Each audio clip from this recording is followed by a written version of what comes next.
available 24/7 to help solve issues. Right. Call me 3 a.m. on a Sunday morning, I don't care. A cross-pollination of Thomas Edison and Tony Stark, Elon Musk. Were you a little naive when you thought I can easily build an electric car and a rocket? I didn't think it would be easy. Like I said, I thought they would probably fail. But you know, like creating a company is almost like having a child. So it's sort of like, how do you say your child should not have food? So once you have the company, you have to feed it and nurse it and take care of it, even if it ruins you. Yeah.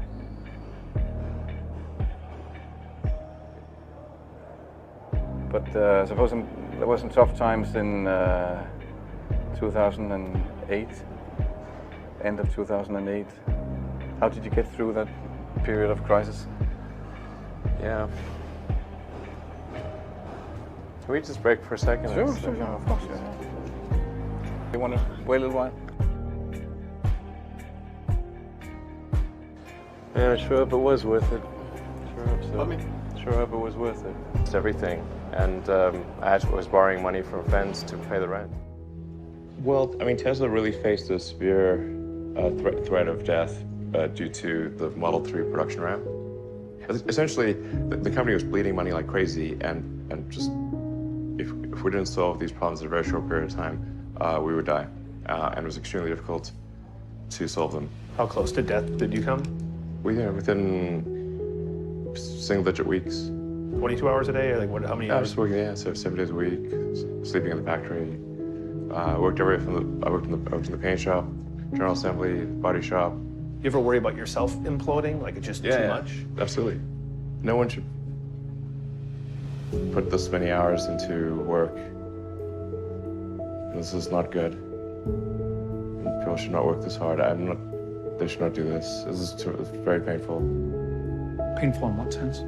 It hurts my brain and my heart. Where do you come up with your best ideas? Are you on vacation, or are you kind of just like in the middle of the night you wake up and start drawing things down? Or you know, sounds really cliche, but like the shower is probably like you know, wake up and go to shower in the morning. And I think actually what's really happened is kind of stuff is percolated in the subconscious. Right.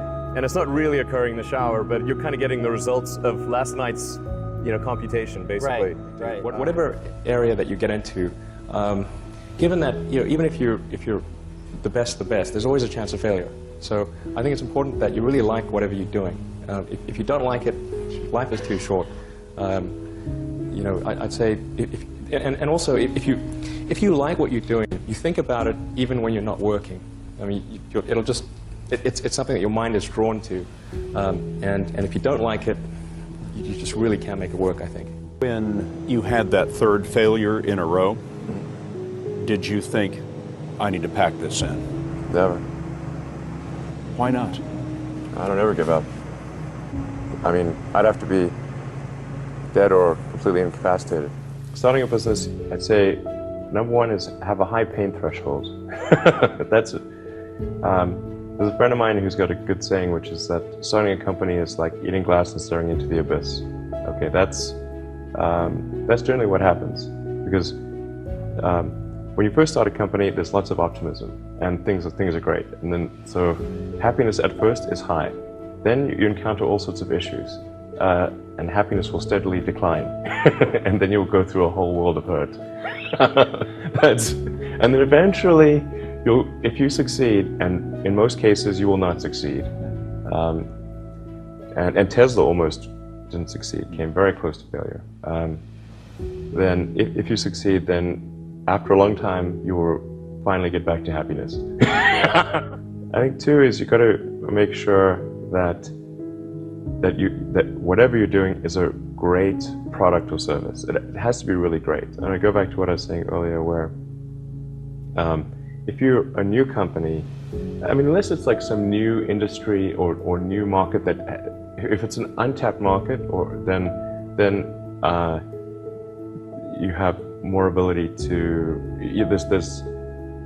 the standard is lower for your product or service. But if you're entering anything where there's an existing marketplace against large entrenched competitors, then your product or service needs to be much better than theirs. It can't be a little bit better, because then you put yourself in the shoes of the consumer and they say, why would you buy it as a consumer? You're always going to buy the trusted brand unless there's a big difference.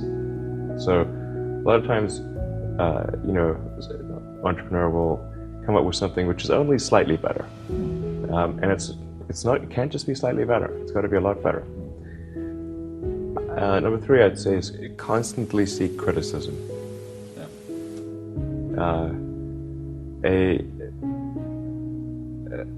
A well thought out critique of whatever you're doing is as valuable as gold. And you should seek that from everyone you can, but particularly your friends. Usually your friends know what's wrong, but they don't want to tell you because they don't want to hurt you. So lift you up, sort of. yeah. So they'll say, oh, I would encourage my friend, so I'm not going to tell him what I think is wrong with this product. Yeah. It doesn't mean your friends are right, but very often they are right. And you at least want to listen very carefully to what they say. And to everyone, if you're looking for, basically, you should take the approach that you're wrong. That you, the entrepreneur, are wrong.